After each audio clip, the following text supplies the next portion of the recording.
Book supernatural, इसका हिंदी में अनुवाद है अलौकिक।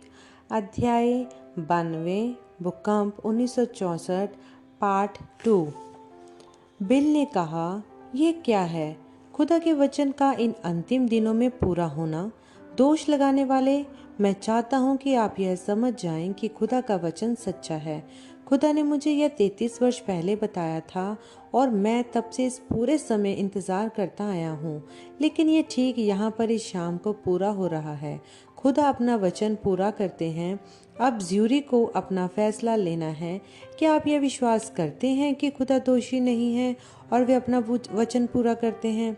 अब से आपका आचरण जिस प्रकार होगा, यही दर्शाएगा कि आपका फैसला क्या है। यह एक अति उत्कृष्ट सरमन था, एक ऐसा जिसमें किसी भी संख्या में बाइबल के चरित्रों को शामिल करके उन पर लागू किया जा सकता था, बचाव पक्ष के गवाहों के रूप में। लेकिन उनके सरमन की वास्तविक सामर्थ्य उस सवाल में थी जिसे उन्होंने प्रत्येक सुनने वालों के लिए छोड़ा था कि उत्तर दें। आपके समय के विषय में क्या यदि आपको गवाह के कटघरे में खड़ा कर दिया जाए? क्या आप इस बात की गवाही दे सकते हैं कि खुदा आज भी अपने वायदों को निभाते हैं? जबकि बिल टैम्पा, फ्लोरिडा में थे, ली वेल और पैरी ग्रीन ने जो उनके सभाओं में आया करते थे, उनसे उस पुस्तिका के विषय में बात की जिसे ली लिखना चाहते थे। एक पुस्तिका जिसका नाम उन्होंने 20वीं सदी का भविष्यद्वक्ता रखने की सोची थी। इस पुस्तक का पहला हिस्सा बात करने जा रहा था एक नबी संदेशवाहक के विषय में, अंत समय के लिखे हुए वचन के हिस्सों के बारे में, जिसे यीशु मसीह की दूसरी आमद का पेशरो अग्रदूत होना था। और अंतिम हिस्सा यह दिखाता था कि विलियम ब्रनम की सेवकाई ने वचन के उन हिस्सों को पूरा किया। यदि बिल उन्हें अनुमति दे दे, ली वेल उस पुस्तक को लिखेंगे और पैरी ग्रीन उसके छपने का खर्चा उठाएंगे। बिल ने कहा कि वह लोग ऐसा कर सकते हैं। फिर बिल ने ली को एक डब्बा थमाया जिसमें उनके द्वारा प्रचारी गई 7 कलीसियाई कालों के 10 सरमनों की असंपादित मूल प्रतियां रखी थी। उन्होंने कहा, जबकि आप यह काम कर ही रहे हैं, देखिएगा कि आप इसके साथ क्या कर सकते हैं। जब से बिल ने 1960 में 7 कलीसियाई कालों पर प्रचार किया था, वह उन शिक्षाओं को एक पुस्तक के रूप में लाना चाहते थे। कलीसियाई कालों पर उनके रिकॉर्ड किए हुए सरमन 23 घंटों की अवधि के थे।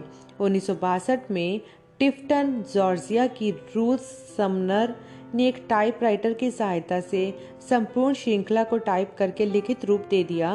प्रत्येक वाक्य के बाद टेप रिकॉर्डर को रोका करती थी ताकि उसे शब्द दर शब्द टाइप कर सके।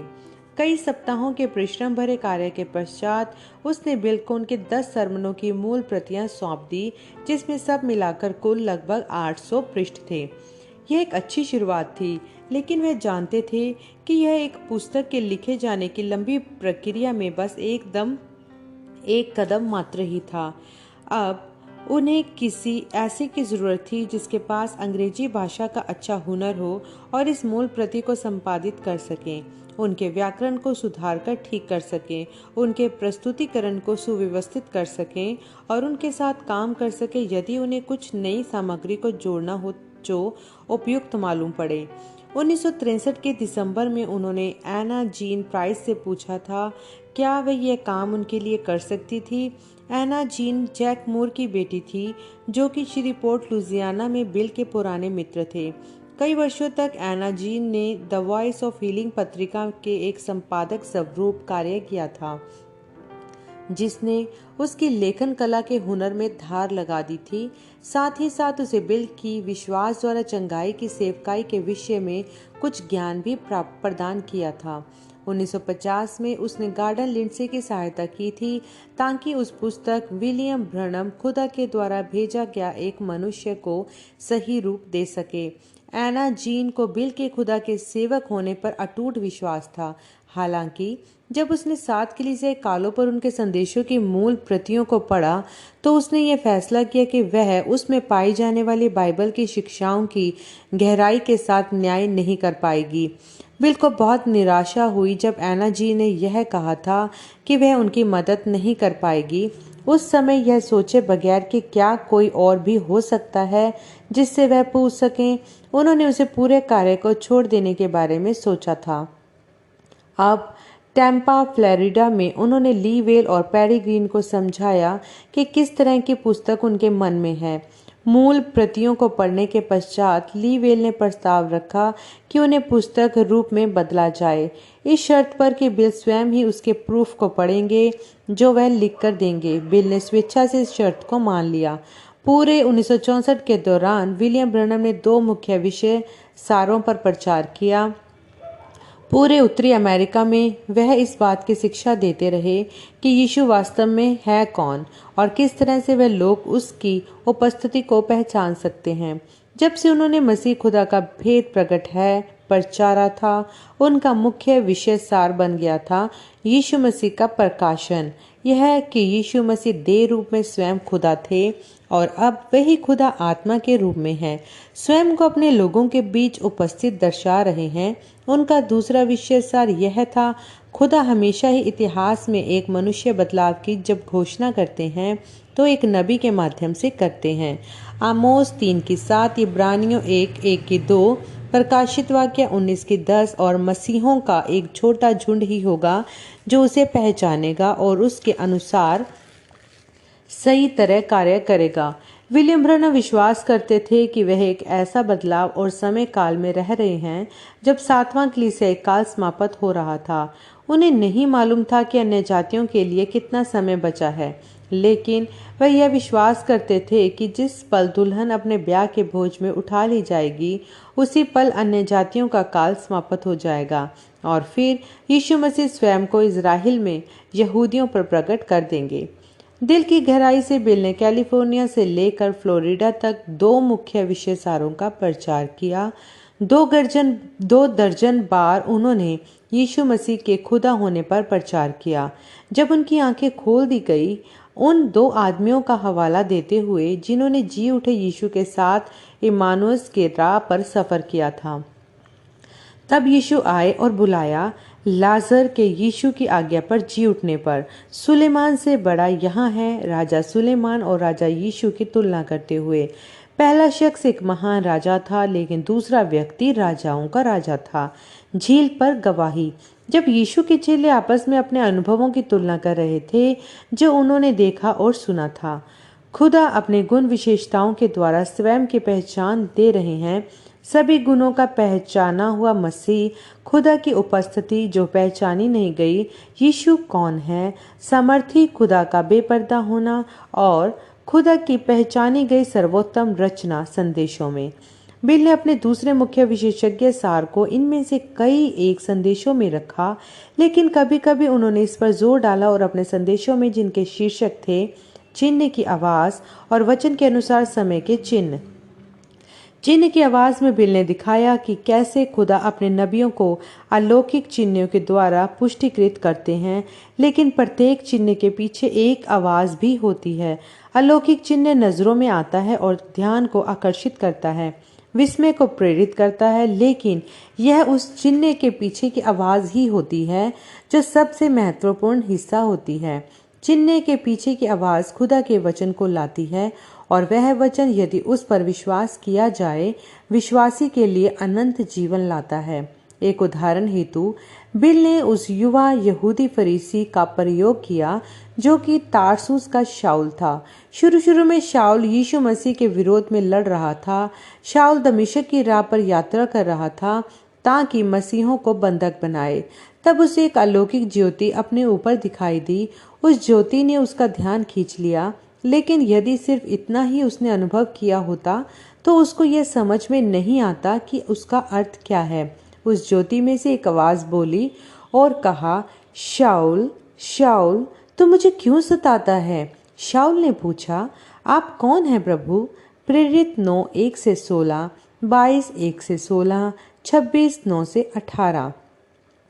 जब आवाज़ ने उत्तर दिया, मैं यीशु हूँ, शाऊल अचंभित हो गया था। वह इतना सुनिश्चित था कि वह सही है, लेकिन अब उस आवाज़ की वजह से उसे समझ में आ गया कि हमेशा से गलती पर ही था। उस चिन्ह की आवाज़ पर विश्वास करने के द्वारा शाऊल की जीवन सत्य की ओर फिर गया और उसके प्राण का उद्धार हो गया। शाऊल पौलुस प्रेरित बन गया। उसका परिवर्तन आगे आने वाले युगों में जो विश्वासी आए, खास तौर से आज के लिए एक आत्मिक नमूना बन गया। 1964 के जून में जब उनके बच्चे स्कूल से छुट्टी पाए, बिल फिर से अपने परिवार को लेकर गर्मियों के लिए जेफरसनविल चले गए। ब्रैनम टैबरनेकल में प्रचार करते हुए उन्होंने अपने उन 2 विषय सारों को ज्यादा विस्तार से बताया जितना कि वे देश भर में किसी भी और कलीसिया में समझा पाते। उनके सरमन खुदा का बेपर्दा होना में यीशु मसीह के खुदा होने पर जोर दिया गया। उनके संदेश अपने दिन और उनके संदेश को पहचानना में उन्होंने समझाया कि कैसे लोग उसके साथ एक ताल में चल सकते हैं जो खुदा खास तौर से उनके उस युग में कर रहे हों। बिल ने एक सप्ताह की विशेष सभाओं जुलाई के मध्य में इस योजना के साथ रखी कि वे लगातार 7 रातों पर प्रकाशित वाक्य 8, 9 व 11 में छिपे 7 तुर्रियों के भेदों पर प्रचार करेंगे। उन्होंने सोचा था कि प्रत्येक रात्रि एक तुरी को लेंगे, ठीक उसी तरह से जैसा उन्होंने 7 मोहरों के प्रचार के समय किया था, उस अपेक्षा के साथ कि खुदा एक एक करके सारी तुरियों को उन पर प्रकट कर देंगे जैसे जैसे वे एक एक आते हैं। जब वे स्वयं को इन सभाओं के लिए अध्ययन और प्रार्थना सहित तैयार कर रहे थे, पवित्र आत्मा ने उन्हें चेतावनी दी कि तुरहियों में बहुत गहराई तक ना खोदें। आज्ञाकारिता वंश उन्होंने इन विशेष सभाओं को स्थगित कर दिया। रविवार 19 जुलाई की सुबह ब्रैनम टैबरनेकल में बोलते हुए तुर्रियों के पर्व नामक संदेश में उन्होंने समझाया कि क्यों ऐसा किया। पुराने नियम में तुर्रियों का पर्व इजरायली वर्ष को सजाने वाले 7 पर्वों में 5वां पर्व होता था।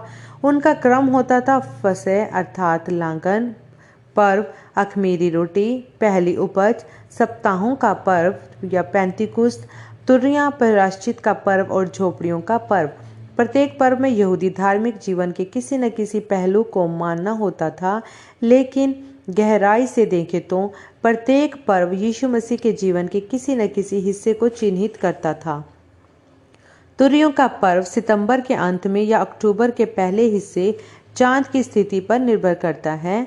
मैं पढ़ता था और उसके 9 दिन बाद आता था प्रायश्चित का दिन। तुर्रियों के पर्व के दौरान इजरायली लोग विश्राम करते थे, तुरियां बजाते थे और बलिदान चढ़ाते थे। खुदा का अनुग्रह प्राप्त करने की चाहत में रहते थे।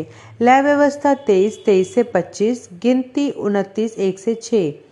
बिल ने सिखाया कि तुर्रियों का पर्व का महत्व था कि सभी इजरायलियों को उनके प्रायश्चित के दिन एक साथ इकट्ठा करें। फिर उन्होंने इस तथ्य के स्थान को उद्धार की संपूर्ण योजना के संदर्भ में समझाया।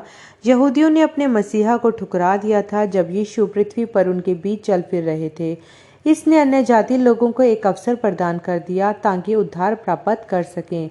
हालांकि वह दिन बहुत तेजी से आ रहा है जब 1,44,000 यहूदी अपनी गलती को समझ जाएंगे।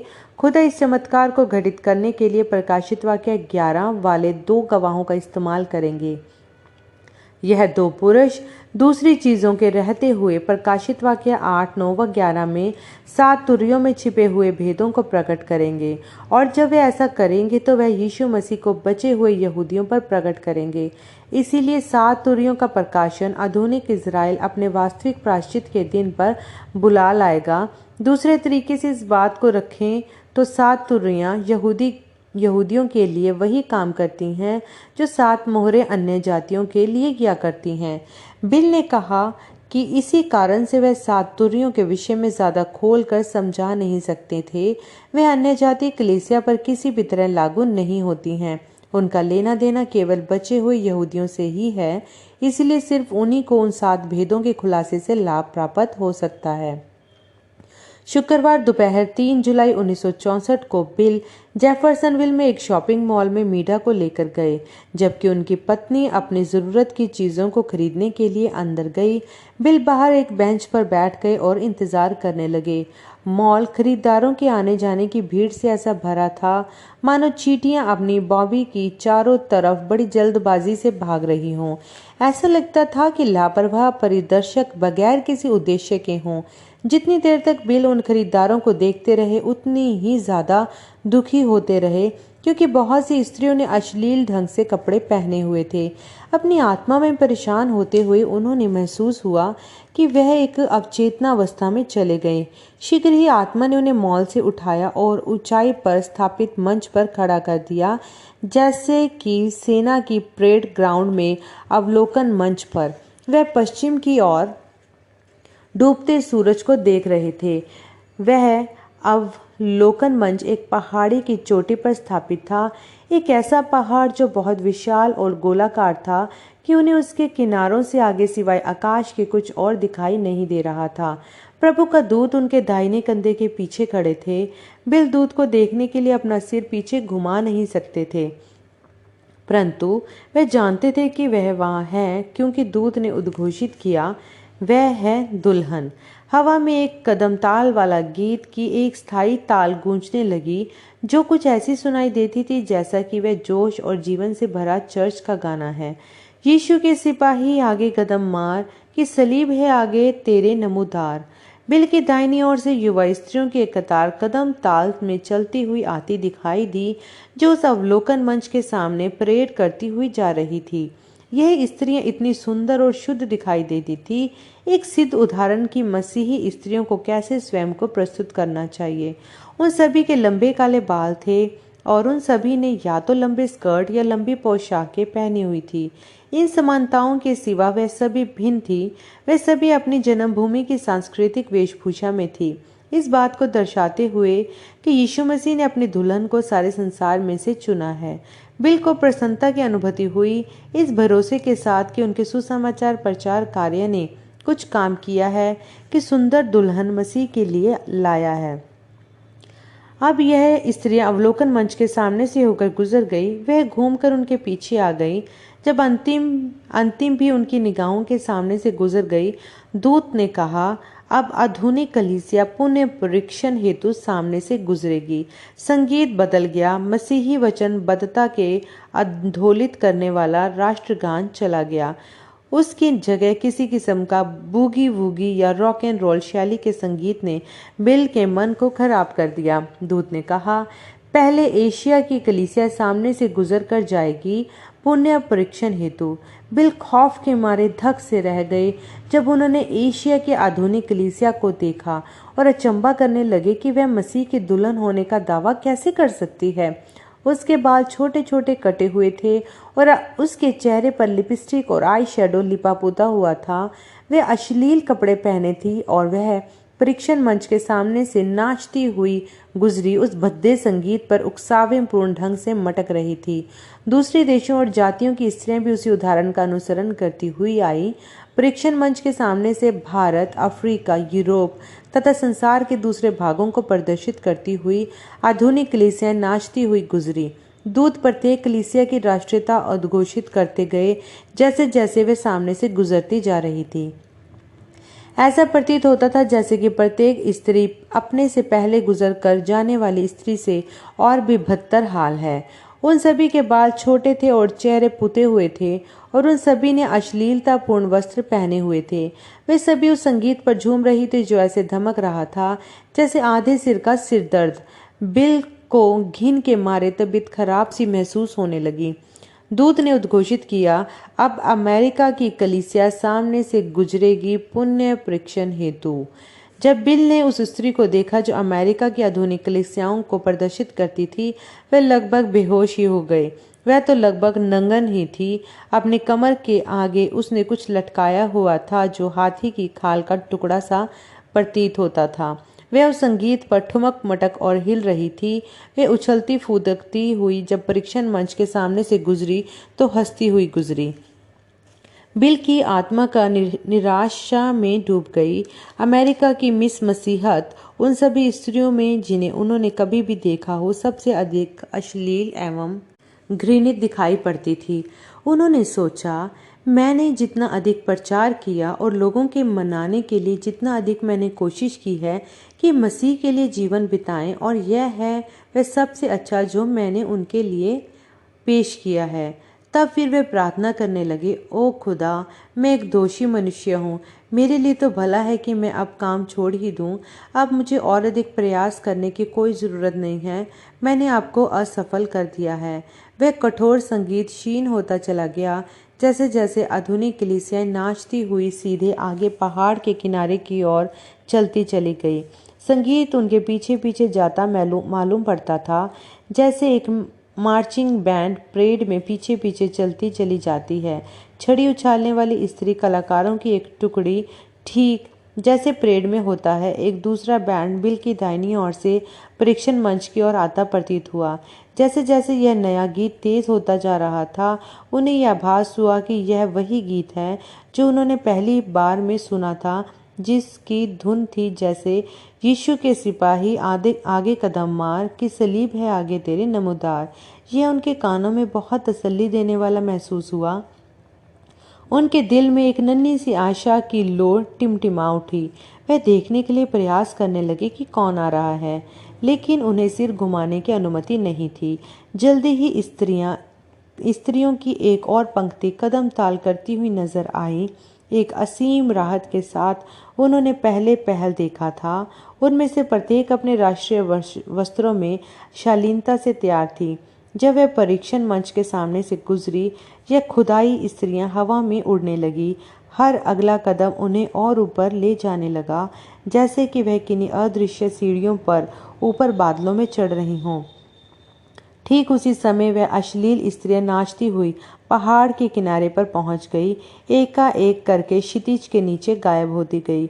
खुदाई स्त्रियां एक सामंजस्य और तालमेल में कदम ताल करती चली जा रही थी, ऐसे जैसे कि वह किसी अदृश्य अगुवे की आवाज को सुनते हुए बढ़ रही हों। बिल ने सोचा, आखिरकार मैंने असफल नहीं किया है, मेरे प्रयास बेफायदा नहीं गए हैं। अंत समय में मसीह के लिए एक दुल्हन होगी। फिर उन्होंने देखा कि इन खुदाई स्त्रियों में से दो ने उन आधुनिक कलीसियाओं की ओर देखा। ऐसा प्रतीत हुआ कि उनका ध्यान भटका हो और बाकियों के साथ उनकी कदम ताल का मेल बिगड़ गया। ऐसा मत करो बहनों, बिल चिल्ला उठे, कदम ताल का मेल मत तोड़ो, पंक्ति में ही बनी रहो। दर्शन उनके पास से चला गया। अपने सरमन सर्वोत्तम रचना, जिसका प्रचार उन्होंने 5 जुलाई 1964 को किया था, बिल ने उस मूसा की प्रतिमा का विवरण दिया जिसे माइकल एंजेलो ने बनाया था।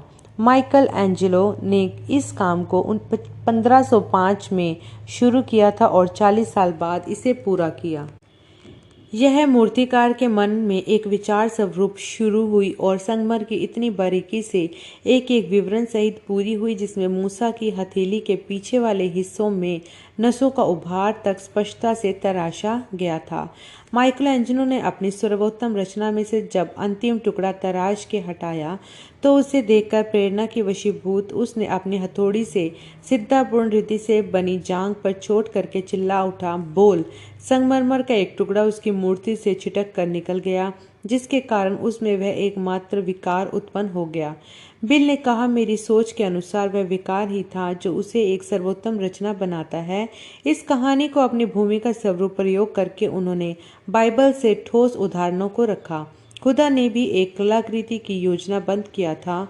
उन्होंने परमाणुओं, अणुओं, अंतरिक्ष में पाए जाने वाले अति विशाल बादल व सितारे और फिर ग्रह बनाए, पृथ्वी को शामिल करके, जहां उन्होंने जानवरों और पेड़ पौधों की सृष्टि की, एक खूबसूरत बगीचे की सृष्टि की। अंततः उन्होंने एक मनुष्य आदम की सृष्टि की, जो खुदा की पहली सर्वोत्तम रचना थी।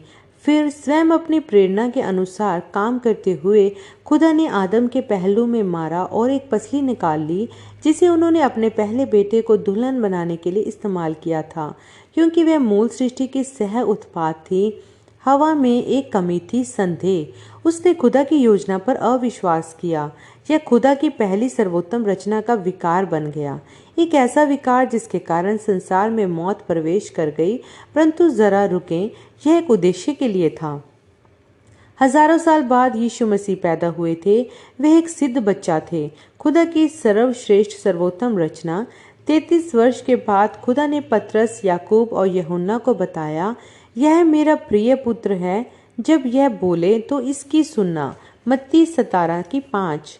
उसके कुछ ही समय पश्चात खुदा ने अपने सर्वोत्तम रचना पर चोट की, यीशु को क्रूस पर मरने देकर इस प्रकार अपनी भविष्यवाणी को पूरा किया जो थी, निश्चय उसने हमारे रोगों को सह लिया और हमारे ही दुखों को उठा लिया। तो भी हमने उसे खुदा का मारा कूटा और दुर्दशा में पड़ा हुआ समझा, परंतु वह हमारे ही अपराधों के कारण घायल किया गया, वह हमारे अधर्म के कामों के कारण कुचला गया, हमारी ही शांति के लिए उस पर ताड़ना पड़ी कि उसके कोड़े खाने से हम लोग चंगे हो जाएं। हम तो सब के सब भेड़ों के समान भटक गए थे, हम में से हर एक ने अपना अपना मार्ग लिया और यहोवा ने हम सबों के अधर्म का बोझ उसी पर लाद दिया। यशायाह 53:4-6। जब यीशु मृतकों में से जी उठे, वे आत्मा के रूप में पृथ्वी पर वापस आ गए ताकि 7 कलीसिया कालों के दौरान एक दुल्हन को इकट्ठा कर सकें। मसीह की दुल्हन ही तो वह विकार थी जिसने खुदा की कलाकृति को एक सर्वोच्च रचना बना दिया। किसी दिन जल्दी ही वह महान मूर्तिकार स्वयं ही उस टुकड़े को जो उसकी सिद्ध सृष्टि में से छिटक कर निकल गया था, वापस लगाकर ठीक कर देगा। उसके बाद दुल्हा और दुल्हन एक सिद्ध संसार में वापस लौट जाएंगे जो अदन की वाटिका से भी अच्छा होगा। बिल ने इस विषयसार को 5 दिसंबर 1964 को और विस्तार से बढ़ाया। इस संदेश खुदा की पहचानी गई सर्वोत्तम रचना में उन्होंने कहा, हमारे अनुभव का मिलान किसी धर्म मत या झूठी शिक्षा, कोई कलीसियाई डिनोमिनेशन से नहीं होना है, बल्कि इसको तो खुदा के वचन से मेल खाना है, यीशु मसीह से। यीशु इतने सिद्ध थे कि उन्होंने मूर्तिकार को इस हद तक प्रेरित कर दिया कि उसने कलवरी पर उन्हें मारा। वह है एक वास्तविक सर्वोत्तम रचना। माइकल एंजेलो के द्वारा मूसा की मूर्ति पर वह चोट करना सिर्फ एक तस्वीर थी। यदि यीशु ने सिर्फ एक अच्छा जीवन जिया होता तो फिर वह भी इन्हीं लोगों में से किसी तरह होते जो आज एक सामाजिक सुसमाचार प्रचार करते हैं। यीशु एक नबी थे, परंतु वह एक नबी से बढ़कर थे। वह खुदा थे, वे इमानुएल थे। जब खुदा ने अपने बेटे को कलवरी पर मारा, यही था वह जिसने मेरे और आपके लिए उन्हें एक सर्वोत्तम रचना बना दिया। यदि उसे मारा ना गया होता, जिसने इससे कोई फर्क नहीं पड़ता कि कितने मृतक लोगों को उन्होंने जिला उठाया था या कितना महान प्रचार उन्होंने किया था। वे एकमात्र पुरुष थे जो कभी भी इस पृथ्वी पर खड़ा हुआ जिसे खुदा उन बाकी सब के लिए मार सकते थे। वे एक सिद्ध जन थे जो बाकी विकार युक्त लोगों के लिए मारे गए थे। संपूर्ण सृष्टि जो आदम के द्वारा गिरावट में आ गई थी, उसने यीशु मसीह के द्वारा उद्धार प्राप्त किया था। खुदा की सर्वोत्तम रचना ने परीक्षा को झेला था। उन्होंने ऐसा कैसे किया था? उन्होंने यह वचन के द्वारा किया था, यह कहकर यह लिखा है, मनुष्य केवल रोटी ही से नहीं वरन प्रत्येक उस वचन के द्वारा जीवित रहेगा जो खुदा के मुख से निकलता है। मत्ती 4:1-11, लूका 4:1-13। ओह मसीही मित्र, खुदा का संपूर्ण कवच शास्त्र धारण कर लो। किसी धर्म मत के छोटे विचार को लेकर या किसी ऐसी चीज को लेकर पीछे मत खड़े रहो जिसके सहारे खड़े हो। खुदा के संपूर्ण कवच शास्त्र पहन लो जब तुम दुश्मन के विरोध में युद्ध करने जाते हो, जैसा हमारे प्रभु ने किया था। उन्होंने दिखाया था कि कैसे सबसे कमजोर मसीही भी वचन का प्रयोग करके शैतान को हरा सकता है। यीशु के पास सामर्थ्य थी, वह तो वैसे भी शैतान को मार भगा सकते थे यदि वह चाहते तो, लेकिन उन्होंने इसका उपयोग नहीं किया। उन्होंने तो बस वचन लिया और उसी से शैतान को हरा दिया। यीशु ने कहा, यह लिखा है, यह लिखा है, हर जगह यह लिखा है। सो उन्होंने शैतान को खुदा के वचन के द्वारा हराया है। 2 अगस्त 1964 को बिल ने प्रचार किया, स्वर्गीय दूल्हे और पृथ्वी की दुल्हन का भविष्य का घर। उन्होंने दिखाया कि दुल्हन का भविष्य का घर आसमान में कोई सपनों का देश नहीं होगा, वह ठीक यहीं पर पृथ्वी पर होगा। हाँ, यह जरूर है कि कांटों से भरे मच्छरों से ग्रसित वह महाद्वीप नहीं होंगे जिन्हें हम आज जानते हैं, बल्कि वह एक शुद्ध की गई पृथ्वी होगी जिसको पहले जला दिया गया होगा और फिर उसके बाद उसी मूलभूत अदन की वाटिका के स्वरूप में दोबारा लगाई गई होगी। ठीक जिस तरह से एक व्यक्ति के जीवन में उद्धार के 3 चरण होते हैं, उसी प्रकार 3 चरण पृथ्वी के उद्धार के भी हैं। पहला चरण एक मनुष्य के उद्धार का वह होता है जब वह पश्चाताप करता है और पानी में बपतिस्मा प्राप्त करता है। दूसरे चरण के दौरान उसका पवित्रीकरण होता है जब वह अपना जीवन खुदा के वचन की आज्ञाकारिता में बिताता है। अंत्य पवित्र आत्मा का बपतिस्मा उसे खुदा की आत्मा की आग से भर देता है जो उसे मसीह यीशु में एक नई सृष्टि बना देता है। अब उसका नया जन्म हो चुका है और अब वह अपने स्वर्गीय पिता का स्वभाव प्राप्त करता है। ठीक उसी तरह पृथ्वी के छुटकारे की भी 3 अवस्थाएं हैं। उसने नूह के दिनों में अपना पानी का बपतिस्मा प्राप्त किया था जब एक जल प्रलय ने उसे पूर्णतः जलमग्न कर दिया था। उसका पवित्रीकरण तब हुआ जब यीशु ने, जो कि जीवित वचन है, अपना लहू उसकी मिट्टी पर उड़ेला था। जल्दी ही अब पृथ्वी उस बड़े कष्टकाल के पश्चात अपना आग का बपतिस्मा प्राप्त करेगी। तब फिर खुदा का आत्मा इस दुनिया पर शांति और संपन्नता के 1000 वर्षों तक वास करेगा। बिल ने खुदा के पवित्र नगर को भी समझाया जिसे यूहन्ना ने स्वर्ग पर से पृथ्वी पर उतरते देखा था। प्रकाशित वाक्य 21 की 2। यूहन्ना ने बताया था कि इस नगर को प्रकाश के किसी बाहरी स्रोत की आवश्यकता नहीं थी क्योंकि यीशु मसीह की महिमा ही इसकी ज्योति होगी। प्रकाशित वाक्य 21 की 23। एकमात्र तरीका जिसके द्वारा यह संभव हो सकता है वह यह है कि वह पवित्र नगर एक पिरामिड नुमा आकार का है जिसकी चोटी पर खुदा का सिंहासन स्थित हो। यीशु मसीह उस महान पिरामिड का चोटी का पत्थर है। वचन संहिता 118 की 22 व 23। राजमिस्त्रियों ने जिस पत्थर को निकम्मा ठहराया था वही कोने का सिरा हो गया है। यह तो यहोवा की ओर से हुआ है। यह हमारी दृष्टि में अद्भुत है। और जकरिया 4 के 7। वह चोटी का पत्थर यह पुकारते हुए आएगा, उस पर अनुग्रह हो अनुग्रह। आमीन।